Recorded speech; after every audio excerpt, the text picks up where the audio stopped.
The little girl stood in the center of the derelict apartment, her bright yellow sundress a heartbreaking contrast to the cold, empty rooms. Zara didn't cry as the men in dark suits breached the door. She simply held her tattered teddy bear tighter, her dark, defiant eyes mirroring a fire that Jackson Rafe recognized all too well. Jackson was a man of cold stone and sharp blades, the undisputed shadow king of Seoul's shipping docks. He had come to this motherless home to tie up a loose end, the deportation of Stephanie Bagshaw, a woman who had vanished from his life years ago after a single, forgotten summer. But as he looked at the little girl, his breath hitched. The DNA report in his hand was an impossible truth. Zara wasn't just a consequence of the past, she was his blood. She was the heir to a multi-billion-dollar criminal throne, living in a kitchen that smelled of stale bread and faded lavender. "Where is your mother, Zara?" Jackson rasped, his voice cracking for the first time in a decade. "They took her to the metal gates," the little girl whispered. "She said a king would come for me. Are you the king?" Jackson looked at the girl, then at the black SUVs swarming the street below. He hadn't just found a daughter, he had found his soul. If you love stories where a ruthless king burns the world to save his child, hit that like button and subscribe. This is The Dragon's Blood. The little girl didn't flinch when the front door of the apartment was kicked off its hinges. She was sitting at a small, scarred wooden table, carefully coloring a picture of a sun with a single, stubby yellow crayon that matched her dress. Jackson Rafe stepped over the splintered wood, his tailored Italian suit looking like a dark stain in the sun-drenched room. He was followed by 4 men in tactical gear, their suppressed rifles raised. Jackson's eyes swept the apartment. It was clean, but it smelled of the desperate poverty he had spent his life escaping. "Secure the perimeter," Jackson commanded, his voice a low, dangerous rumble. He turned his gaze to the child. "Where is Stephanie Bagshaw?" Zara looked up. She didn't have the wide-eyed fear of a normal 5-year-old. She had eyes like obsidian, deep, dark, and filled with a cold intelligence that made Jackson's heart skip a beat. "The men with the blue badges took her," Zara said, her voice steady. "They said she didn't have the right papers to stay in the big city. She told me to wait here. She said a king would come." Jackson felt a strange chill. He pulled a crumpled DNA report from his inner pocket, the result of a hair sample his scouts had pulled from the girl's hair at the park a week prior. He had come here to confirm a threat to his bloodline. He had expected to find a mistake. Instead, he found a mirror. The girl's nose, the set of her jaw, the way she held her crayon like a weapon, she was a Rafe. "I'm not a king, Zara," Jackson said, crouching down so he was at eye level with her. The movement was stiff. Jackson didn't crouch for anyone. "But I'm the man who's taking you home." "Is Mommy at your house?" Zara asked. Jackson hesitated. The truth was, Stephanie was currently in a high-security detention center, marked for deportation in less than 24 hours by his own political rivals who wanted to humiliate him. "Not yet," Jackson lied, his first act of fatherhood being a deception. "But she will be." Suddenly, his lead guard, Cale, pressed his earpiece. "Boss, we have a problem. Immigration Customs Enforcement is outside with a sanitized squad. They aren't here for the mother. They're here to erase the evidence of your connection to this girl." Jackson's eyes went cold. He reached out his hand to Zara. "Do you trust me, little girl?" Zara looked at his hand, scarred, powerful, and smelling of expensive tobacco. She placed her small hand in his. "Mommy said the king would have a dragon on his wrist." Jackson pulled back his sleeve, revealing the intricate dragon tattoo coiling around his forearm. "Let's go," Jackson said, picking her up. "It's time to show these men what happens when they touch a king's daughter." The armored sedan was a rolling fortress, but to 5-year-old Zara, it was just a very shiny, very quiet toy box. Jackson Rafe sat beside her, his body tense, his hand never straying far from the hidden compartment housing his sidearm. He watched the city lights flicker across Zara's face as she stared out the window, her tiny fingers tracing the tinted glass. "You have a lot of buttons," Zara observed, her voice cutting through the heavy silence. She pointed to the complex control panel between the rear seats. "Does this one make it fly?" Jackson cleared his throat, feeling a bead of sweat that had nothing to do with the summer heat. "No, that adjusts the lumbar support and activates the signal jammer." "Oh," Zara looked disappointed. "Mommy's car was blue and made loud noises. I liked it better." Jackson's lead enforcer, Cale, smothered a cough from the front seat. Jackson glared at the back of Cale's head. The most feared man in the Pacific Rim was currently being outmaneuvered by a child in a yellow sundress who thought his $400,000 custom vehicle was boring. "Listen, Zara," Jackson said, trying to regain his boss persona. "We are going to my home. It is secure. There are guards, rules. You will stay inside until I bring your mother back." "Will there be snacks?" Zara asked, tilting her head. "Mommy says kings always have the best snacks, like the ones with the gold foil." "I will buy the factory that makes the gold foil," Jackson muttered, his mind already racing. He wasn't just thinking about chocolate, he was thinking about the sanitized squad that had tried to intercept them at the apartment. The humor died as they pulled into the subterranean garage of the Rafe estate, a sprawling, high-tech compound carved into the cliffs of Han River. As the heavy steel gates hissed shut, Jackson felt a momentary sense of relief. Here, he was God. But as he stepped out of the car, carrying Zara, his grandmother, the formidable matriarch of the Rafe family, was waiting. She looked at the little black girl in Jackson's arms, then at the DNA report tucked into his belt.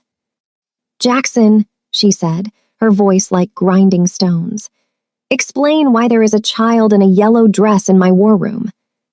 "She's a Rafe, grandmother," Jackson said, his voice dropping an octave.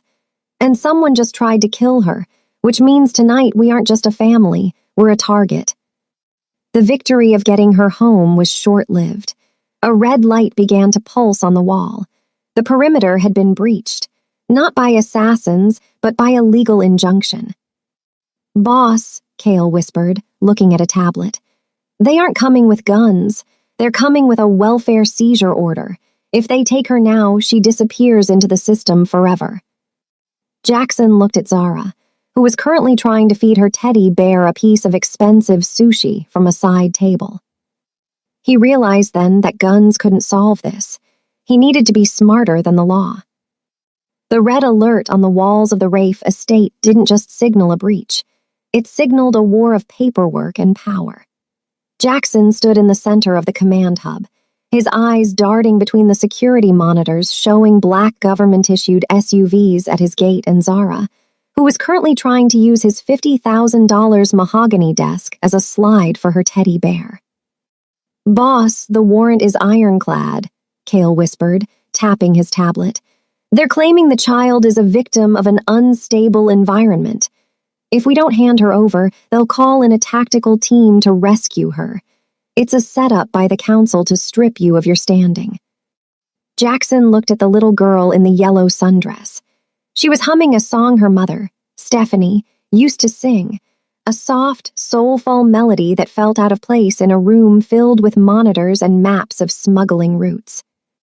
"They want a legal fight," Jackson narrated, a slow, predatory smirk spreading across his face. "They forgot that I don't just own the docks, I own the ink." "Cale, call Judge Min. Tell him I'm activating the blood air clause in the syndicate bylaws," Jackson commanded. "And get me the best immigration attorney in the country, not a mafia lawyer, a shark, someone who knows how to make the government apologize." "But boss," Cale stammered, "to do that, you have to officially acknowledge her. You're putting a target on her back that will never go away." "The target is already there," Jackson snapped. He walked over to Zara and knelt. "Zara, do you remember what I said about being a king?" Zara stopped sliding and looked at him. You said you have the dragon. I also have the gold, Jackson said, reaching into his desk and pulling out a heavy, solid gold fountain pen. He handed it to her. This is a magic wand. Anyone who tries to take you away has to answer to the magic in this pen. Do you understand? Zara giggled, her dark eyes sparkling. It's just a pen, silly king. Jackson laughed, a rare, jagged sound that made his guards freeze in shock. To the world, maybe. To us, it's a shield. The humor returned as Jackson attempted to prepare Zara for the meeting with the authorities. He had never dressed a child in his life. He was currently struggling with a Velcro on her sneakers as if he were defusing a bomb. Why are you sweating, Mr. King?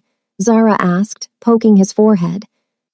Because these shoes were designed by someone who hates fathers, Jackson grumbled, finally clicking the strap into place.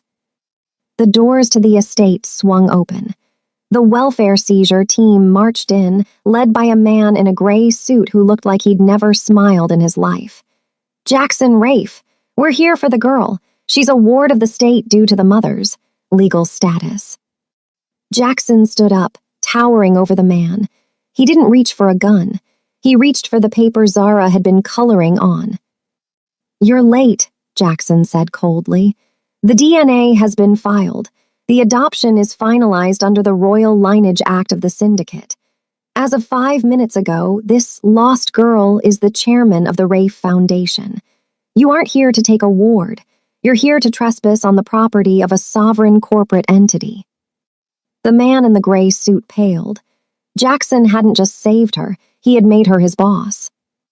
The Immigration Detention Center was a monolith of gray concrete and razor wire, a place designed to make people feel small. But as Jackson Rafe's convoy pulled up to the gate, the facility looked less like a prison and more like a target. Is this where Mommy is staying? Zara asked, her small face pressed against the bulletproof glass. It looks very grumpy. It's about to get a lot grumpier, Jackson narrated, his eyes fixed on the tactical display on his wrist. Kale, status on the field trip protocol. The warden is a man of flexible morals, boss, Kale replied, checking his sidearm. He's been told there's a glitch in the deportation database. We have a 3-minute window before the Central Bureau notices the override. Jackson didn't want a bloodbath. He wanted a reunion. He stepped out of the car, Zara tucked under one arm like a precious, yellow-clad parcel. He moved with the predatory grace of a man who had walked through fire and come out cold. The humor, however, was never far behind. As they entered the sterile, white hallway of the visitor's wing, a guard stepped forward, his hand on his baton. Hey, no children allowed in the high-security sector.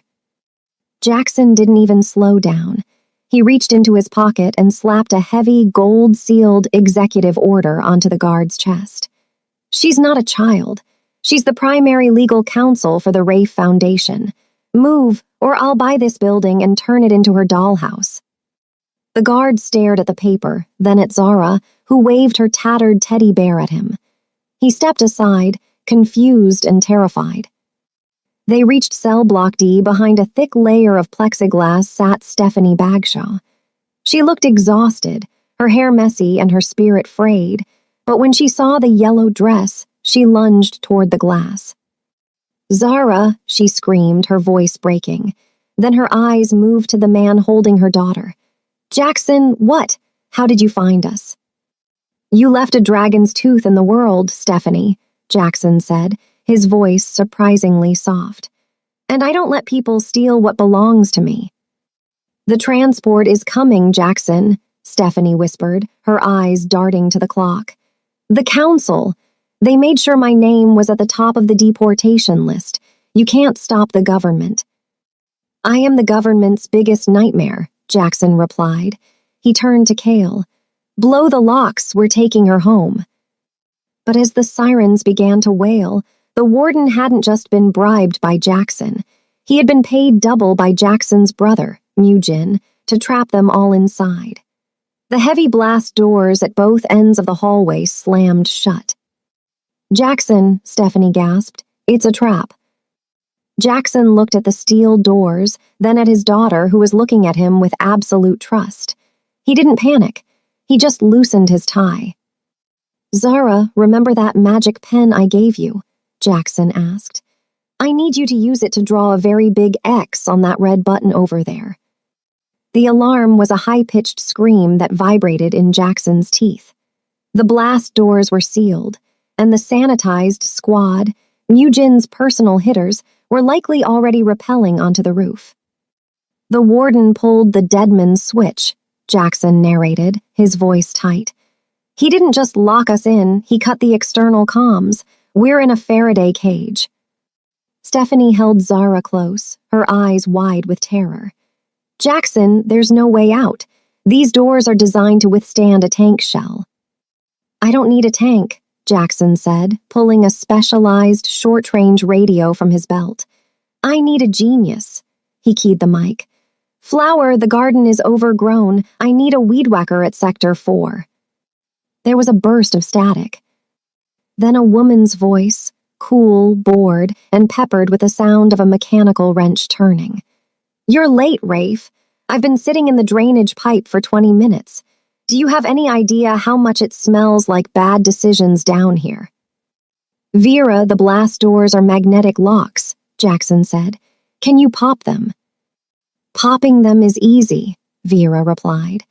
"But the warden rerouted the backup power through the floor. If I bridge the circuit, you all get fried like cheap chicken.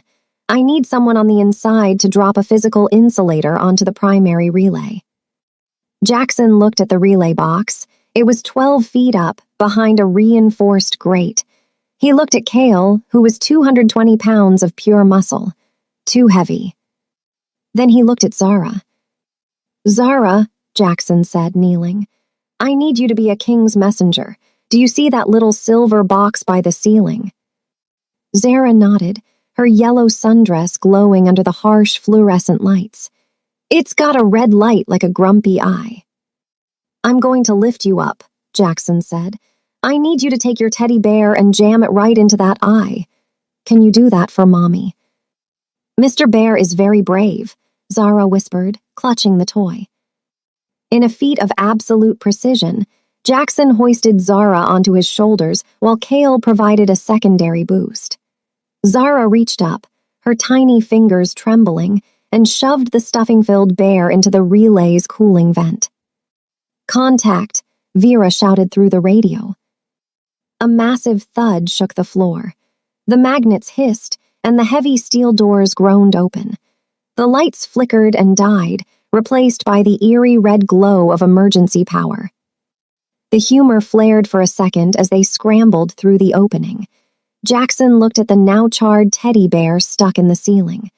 "I'll buy you 100 more, Zara, with real gold fur."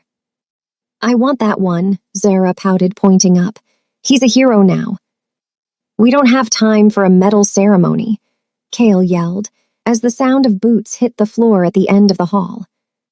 As they burst into the courtyard, they didn't find their getaway cars. They found a line of black SUVs and his brother, Mujin, holding a detonator. "Hello, Jackson," Mujin smiled. "I see you found the brat. It's a shame. I've already told the press you're kidnapping a ward of the state. If you take one more step, the police won't be the ones stopping you. The snipers will." The rain turned into a freezing downpour as Jackson stood in the courtyard, his body shielding Stephanie and Zara. Mujin stood 50 yards away, flanked by men whose lasers danced across Jackson's chest. The sanitized squad wasn't just there to arrest them. They were there to erase the very memory of Jackson's lineage. "You always had a soft spot for the discarded, Jackson," Mujin called out, his voice amplified by a megaphone. "A common chef and a child who doesn't even fit the family portrait. Give them to the guards, sign over your shares of the shipping docks, and I might let you live in a monastery somewhere far away." Jackson felt Stephanie's hand tremble on his shoulder. He looked down at Zara. The little girl in the yellow sundress was looking at the snipers on the roof, then back at him. She wasn't crying. She was watching his hands, waiting for the king to move. You think power is about portraits, Mujin, Jackson narrated, his voice a low, lethal growl. You think it's about who fits in the frame. Power is about who owns the wall the frame hangs on. Jackson, don't, Stephanie whispered. They'll kill you before you can reach them. I'm not reaching for them, Stephanie, Jackson replied. He turned back to his brother. Mujin, you spent $3 million bribing this warden. You should have spent it on a better architect. This courtyard is built over the old gas main. The humor flashed one last time, dark and jagged. And the one thing you should know about common chefs like Stephanie, they know exactly how to handle a gas leak. Vera's voice crackled over the radio. Relay is set, Jackson. If you want to see the fireworks, I suggest you take the girl and run toward the service tunnel. Now. Mujin's smile vanished. Kill them now. But as the snipers squeezed their triggers, a massive, pressurized hiss erupted from the drains. A cloud of thick, white vapor flooded the courtyard, obscuring everything. It wasn't smoke. It was fire-suppressant foam mixed with industrial coolant, another gift from Vera's scrap metal brilliance. The lasers scattered. The snipers were blind. Go, go, Jackson yelled, scooping Zara up and grabbing Stephanie's hand. They dived into the service tunnel just as a muffled explosion rocked the ground. Jackson didn't look back to see if his brother survived. He only cared about the 2 heartbeats running beside him. As they emerged into the rain-slicked woods behind the facility, Cale was waiting with a nondescript, beaten-up van. We're clear, boss, Cale panted. But the council has frozen your accounts. You're no longer a billionaire, you're a fugitive. Jackson looked at Zara, who was still clutching her charred teddy bear, and then at Stephanie. He reached into his pocket and pulled out the only thing he had left, the gold pen. He tossed it into the mud. I'm not a fugitive, Jackson said, a genuine smile breaking through his exhaustion. I'm a father, and a father doesn't need a throne to build a kingdom. The sun began to bleed over the horizon, painting the Seoul skyline in hues of gold and violet. But Jackson Rafe wasn't looking at the city he once ruled from a skyscraper.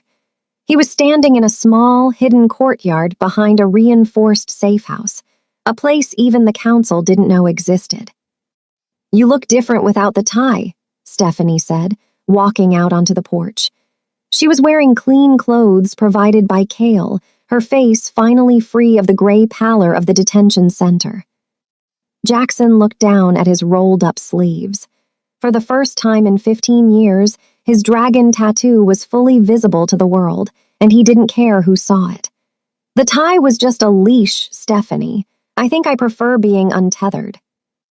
You're terrible at that, Stephanie laughed, moving his hands aside to take over. I can dismantle a submachine gun in 4 seconds, Jackson grumbled, though his eyes were warm. Why is hair so much more complicated?